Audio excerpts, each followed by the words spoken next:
Welcome to Building My Legacy podcast. This podcast is designed for leaders and entrepreneurs who want to leave a legacy and will provide strategies that focus upon key elements for legacy creation, determining your desired impact and its benefit, increasing your legacy's reach by engaging key stakeholders, planning, prioritizing, and executing.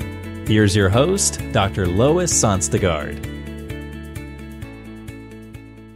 Welcome, everybody, to today's Building My Legacy podcast. I have with me today Jon Schram. He is the CEO and owner of the Purple Guys, and I'm dying to find out how you got that name. And he is an IT expert and CEO of his company and really has some wonderful thoughts and input for us on pandemic-related IT issues and some of the things that we should be thinking about. And then also that entrepreneurial journey that many of us are on, and you take a deep breath and you go, okay, some days you feel like you're holding on for the takeoff, and other days you feel like you just had a crash landing.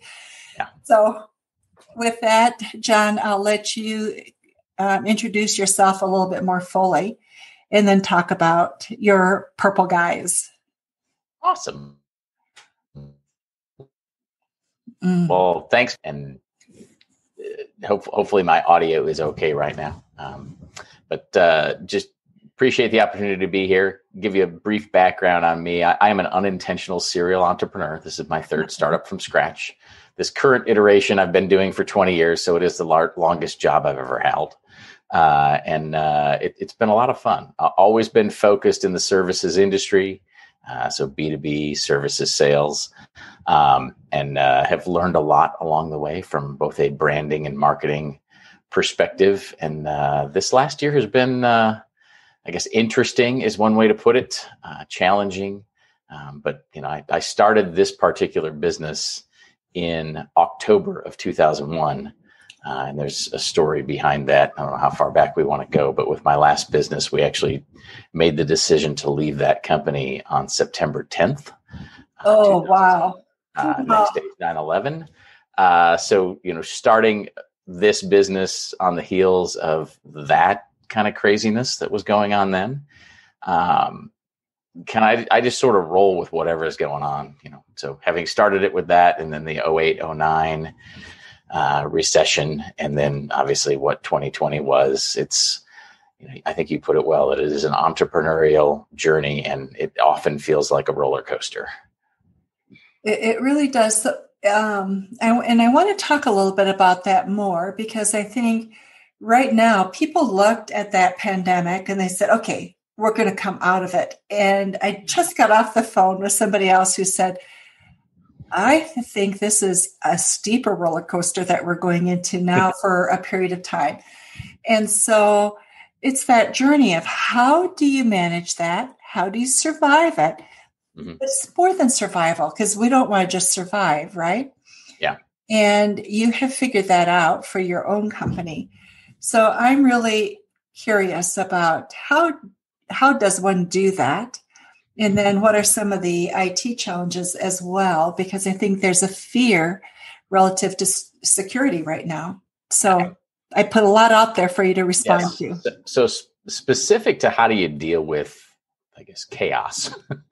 And I go back to, I focus on the things that I actually have control over. I don't control the government and regulations. I can vote, but day to day, what I do is not going to change government policy. And but day to day, what I do does impact my customers and my communication. So if I kind of start to get distracted with, holy cow, there's another lockdown, there's another change, there's this, that, or the other thing that are happening in these outside things that I can't really control, I'm missing the opportunity to manage what I can control. So throughout 2020, we adapted, and the things we can control, make sure our staff was safe. So that was the first one, and then make sure our clients were connected. And in the IT world, IT mattered even more than it did prior. But just focusing on the pieces that we could actually control, over communicate when there's uncertainty. And I've heard people say it before, and I think I'm finally believing it, having had a year solid of needing to over communicate, but you cannot over communicate when there is uncertainty. You have to keep reiterating, here's what we're doing, here's what we're doing, here's why we're doing it, here's what we're doing over and over again, both internally to your team so they stay focused, and externally to your customers so they know you're there, they know you care, they know you're plugged in, they know you're still thriving. And to kind of go back to what we do, we're an outsourced IT company, so we only deal with small business. So our typical customer is that 10 employee to 200 employee type of a business, and we're the IT people. So if they've got IT issues, we're who they call. So when the pandemic hit and it was, hey, everybody go home, we've got roughly 6,000 people that we support spread out over about 175 different companies. And pre-March of 2000, probably 10 to 15% of those folks were set up to effectively and efficiently work from home. And in a week and a half, we had to set the rest of them up, which was a literal tidal wave of work for us. But again, communicating through that, letting people know, hey, we are literally dealing with a tidal wave of work. They were patient. We plowed through it. We worked extra hours. There was a ton of success stories on the backside of that in March, which actually allowed us to have a solid second quarter of 2020. We added customers because of the stories that got told about Purple Guys and how we handled really the chaos that ensued because people talked about us. So I guess back to the, what helps me personally get through the chaos is bringing it back to what is it that I can do right now, this moment, today? What's the best use of my time that I can have control and influence over that will help keep my team focused as well as communicate with customers? I think that's so important because it's easy to get lost in all of the noise, and there's so much noise right now, right? And it's not just quiet noise. It's noise with a bullhorn. Noise with a bullhorn. That's a good way to put it. But staying focused takes an incredible discipline. You have to be very mindful about it because the distraction is great. Yes. So what have you done to keep yourself really focused and to be able to stay on target with what your goals are? So from a personal side, I am a creature of habit. I'm a creature of routine. I am a early riser as well, which my wife is I've been married for 26 years. She is slowly coming around to that. That's a good thing because she is not and not naturally wired as an early riser. But for me, so it starts with me personally staying in that routine. I get up at 5 o'clock. I work out. I have a prayer and journaling time every morning. So that's that centering, grounding that helps me stay focused and not get distracted by the chaos. And then on the corporate side, about 2 years ago, we started implementing EOS traction, that process. And we'd had some systems in place before to set monthly, quarterly, annual rocks, goals and whatnot. But that process and the simplicity wrapped around it has really helped the company stay focused. And when something unforeseen occurs, which is what happened at the end of the first quarter, you can go back to that. You can reset your priorities, but it's a dashboard and it keeps everybody on the same page. And we've been able to roll that down, and I'm totally thankful that we had it rolled down pre-pandemic to everybody in the organization. So every single person in our company, and we're not huge, we're a 40-person company, but everybody has a scorecard. So if we reset things at the top, we go all the way through and it kind of resets everybody else's goals. And then throughout the day, we can refer back to that. All right, what's the first and best use of each person's time throughout the day to try to stay focused? And it has been really hard at certain peaks and valleys throughout 2020 to stay focused. And so that's those two things, the personal routine for me to help keep me focused and grounded, and then that framework to keep the company focused and grounded on this is what we're here to do. This is how we do it. These are what we're trying to get accomplished today, this week, this month, this quarter. Processes are everything, aren't they? I mean, I can't say it enough for my own self as well, but it's also one of the hardest things to do because there's always an exception to everything. Oh yeah. Yeah, the exception of holy cow, again, we're normal. I mean, we're fully staffed 8 to 5, Monday to Friday. We do have after hours and evening things that we do, but we had to shift, and anybody that could even help with anything when it was everybody go work from home, it was all hands on deck. So yeah, the normal procedures and process of here's how we support customers and work through tickets. We still used the system, but we threw everything we could at it and kind of broke some of the rules of who was allowed to touch what, because we just had to. So you do have to adapt, and sometimes on the fly. But again, it's back to the communicate that this is temporary. Yeah, this is insanity. And our ticket volume and load was 4 times the normal for about a 2-week period. Wow. Which for a small team, I mean, we were buried. But again, we communicated with our customers. They got it because they were seeing the same kind of thing. They understood the chaos. But that communication with the customer was hugely important because it bought us, and the past relationship of doing a good job bought us patience with them. Sure. But it gave us, a little more grace in terms of what was going on. And that takes a little bit of the pressure off internally. Like, all right, we don't have to hit our normal response time because it's just not possible with the volume of things. But again, you continue to communicate with your customers, and then internally that, all right, normally we'd be measuring it based on this, but we've got other things that we've got to deal with right now. So, just over communicating with the team and the staff throughout that process and with our customers helped get us through it. So you talk a little bit about the challenges of IT when it's a remote process. What are some of the biggest challenges your customers have with IT when it is remote? I'll tell you the biggest challenge is we shifted because even in normal times, pre-pandemic, most of what we do remotely because it's just more efficient. You've got an issue. We've got the tools in place. You're on a computer. We can remotely see it. We're immediately working that issue as opposed to having somebody drive somewhere and sit physically next to someone. So the remote thing was not the issue. The new variable post-pandemic is that everybody's got a different remote setup. It used to be most people were inside the 4 walls of a company, and that's where they worked most of the time. So from our model of support, we knew what their environment looked like, their connection to the outside world, their firewall. We knew their network, so to speak.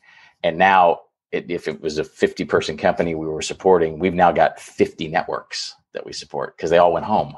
Yes. So learning that the different routers and performance, and they've got a Wi-Fi printer at home that they're trying to we introduced a ton of new variables.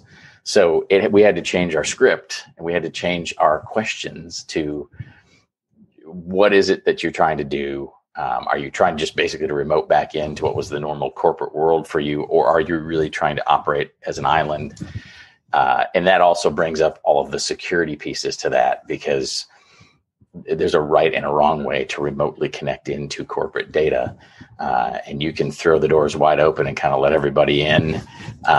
But that's not the right way to do it. You really need to have a lot more controls and processes in place. So there was a deal with the tidal wave of work and then kind of come back up and clean up the processes around that. But the specific, what changed with the remote work was that the number of environments that we were supporting just grew exponentially. Wow. And I get it. Wow is a good way to say it.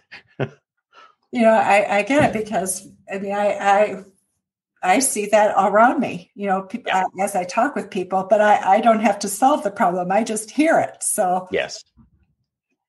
So and they're legitimate issues. I mean, if you're trying to connect and it's frustrating, you can't get connected. And a lot of that is how we can see them as well. So we'll get on an actual phone call as opposed to a Zoom type meeting like this. and try to troubleshoot just getting them on the internet. So Oh. we've learned a lot about the various flavors of home network connectivity that's available. And we knew some of it before, but we had to get really deep into it to be able to support our customers. It's interesting because I think what most of us haven't really thought through enough is the implications from a security standpoint of all the remote workers. So how have you managed that for companies, especially your entrepreneurial companies fly by their seat of the pants anyway? Oh yeah. Well, we've stressed the fact that passwords are important. They were important before; they're important now. And yes, you should still change them on a regular basis. And I get that it's hard to remember them, so we recommend password managers. The other pieces that we make sure people put in place, and we strongly suggest, because we don't actually own these networks, but we recommend the best practices.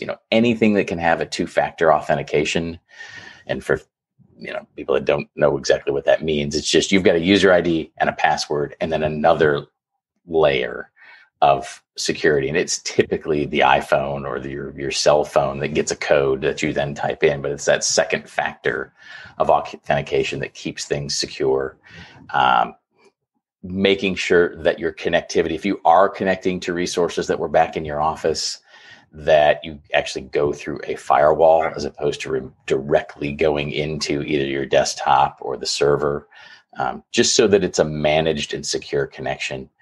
The other thing we did, and we offered this pre-pandemic, but it's gotten a lot better adoption, is ongoing security awareness training. So what does a bad link look like in an email? How can I detect something that might be phishing for credentials? Because your people are both your first and last line of defense. If someone clicks on something that's malicious and they don't realize it, they're now infected. If they've got access to critical assets in the corporate network, those assets are now exposed. So, and nothing's 100%, nothing's completely perfect. So you want to train, you want to empower your team to be as secure as possible, make sure all the right technical pieces are in place. But then you also need to make sure that there's a backup, because that is a good way to recover from an attack. And a lot of these attacks, if you've read about any of them in the news, they'll come in and they will encrypt your data and they'll hold it for ransom. It's called ransomware. And a way around that is if they've come in and locked up your data, you can restore from backup and not have to worry about it. Now you do want to figure out how they got in and but the recovery, instead of paying the ransom, can just be restoring from backup.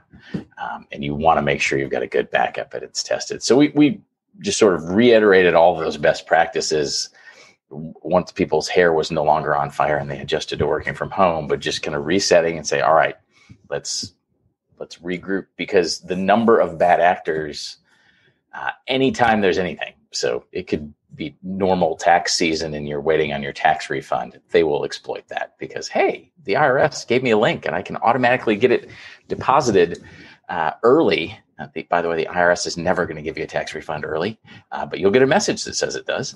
And the pandemic just opened up the box of, hey, here's the latest update on COVID or free masks or whatever it is. They will exploit that to try to get you to click on something, and educating your team on what to look for and how to find something, or to notice that, that link is not legit. It might look like it goes to Amazon, but it actually goes somewhere else. So those are the things that we've been doing.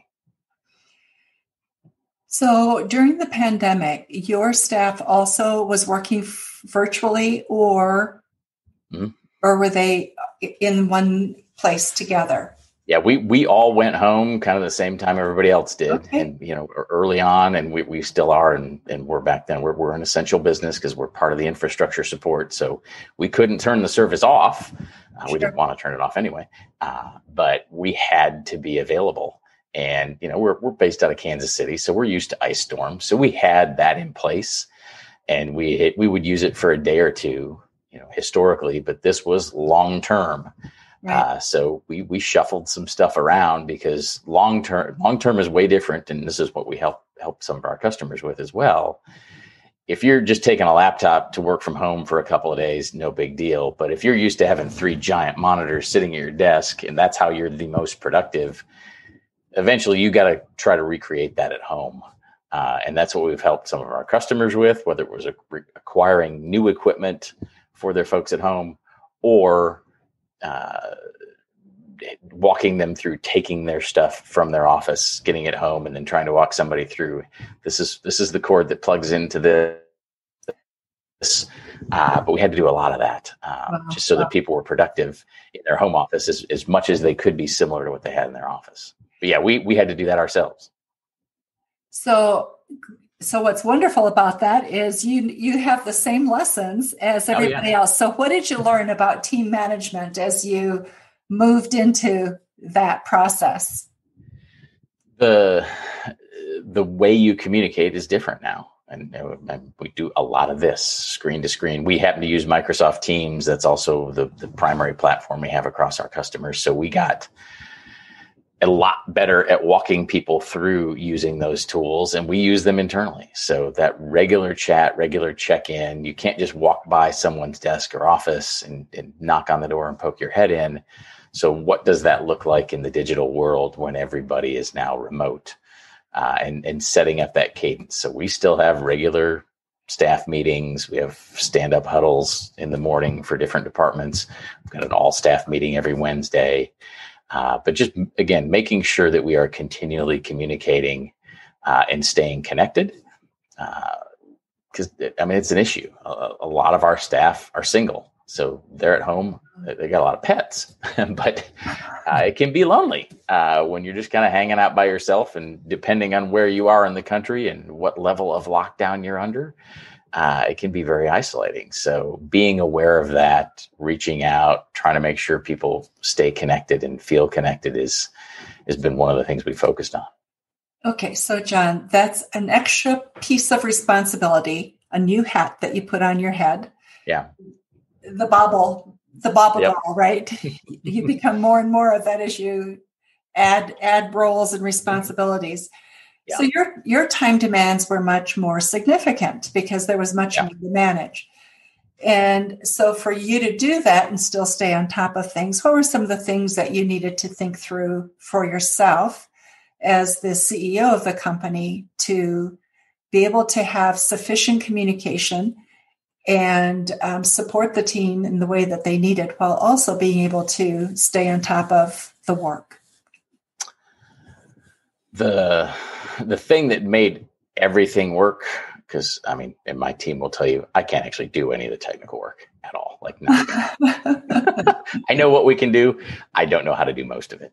And same thing with a lot of the internal tools. So what has been fantastic is we've got a great management team. So having regular daily huddles with my management team and empowering them to do the things they needed to do in each of their departments was huge in terms of staying on top and kind of the divide and conquer of the 1,000,001 things that had to get done to keep everything up and running. There's no way I could have handled the volume of that, like not at all. And there's some of it that I don't even know how to do. So the fact that there's a good communication line at the management layer and clear objectives on this is what we're trying to accomplish today, this week, and early on this minute in the next couple of hours was critical to getting that rolled out and just spreading that workload around the team so that, once we got through the chaos, we could get back focused on, how do we help more people? How do we get resources out there? How do we make this better for everybody we touch? So what's next for you and your company? Continuing to grow, continuing to help small business. And, it's one of the things I say every Wednesday in our staff meeting. We are a service company that happens to deal with technology.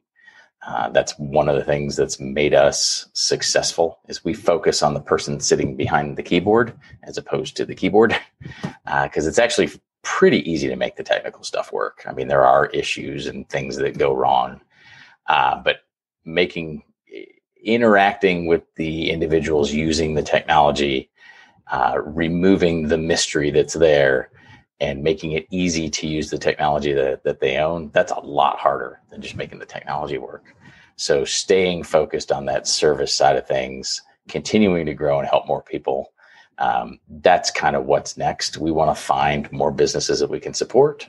I'm biased. I think we're just awesome at doing that. And when we do our job well, that company is going to do a better job in their community. They're going to be able to continue to provide jobs. And each of those individuals, and now more than ever, when we have a positive impact on that person who is calling in needing support, they're going to have a better day. They're going to be more productive. They're going to be in a better mood. And since they're working at home, they're going to be in a better mood in their house. And it's going to have a positive impact on them and their family. So again, it's the personal impact that we have, and the ability to positively impact the entire community is what we are focused on, and where I'd like to see us continue to grow. So our time is almost up, Jon. Things we have not talked about, or that we have only superficially talked about, that you would like to speak further about for people who are listening? A couple of quick things. We put some free resources out early on in the pandemic.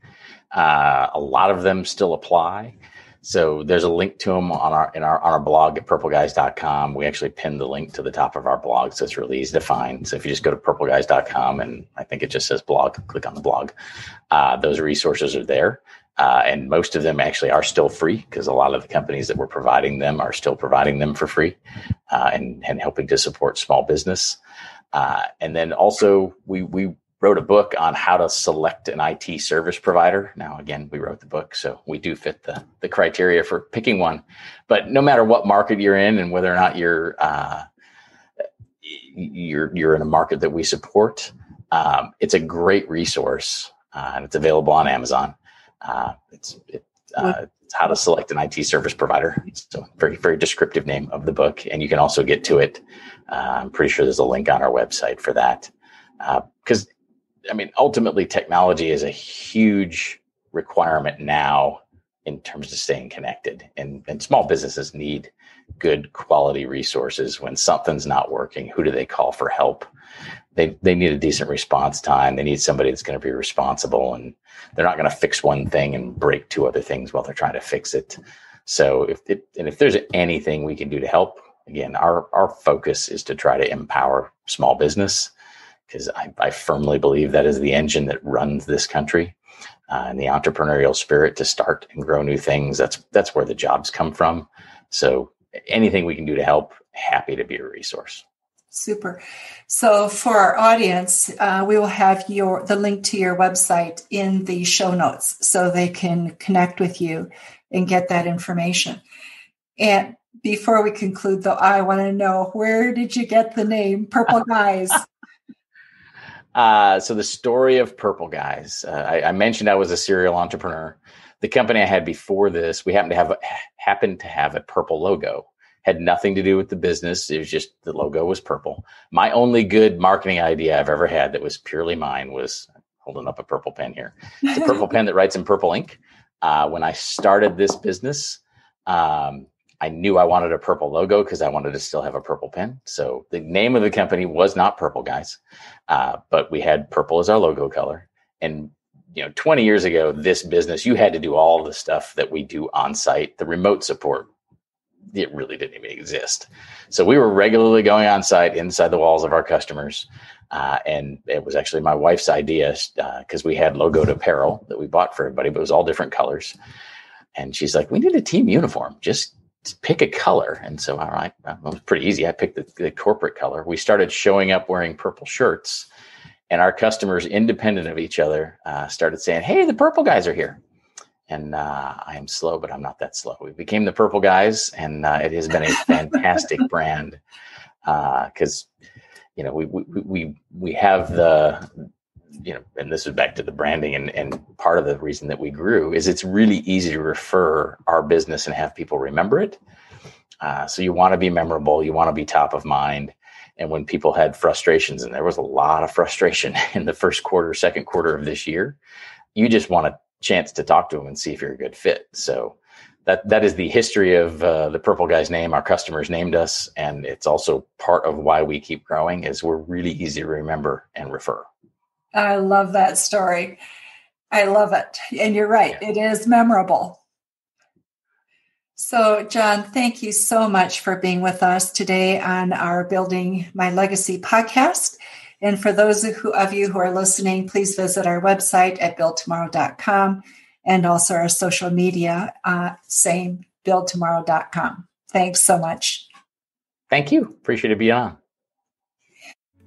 You've been listening to Building My Legacy podcast with Dr. Lois Sonstegard. To book your appointment with Dr. Sonstegard, visit www.buildtomorrow.com.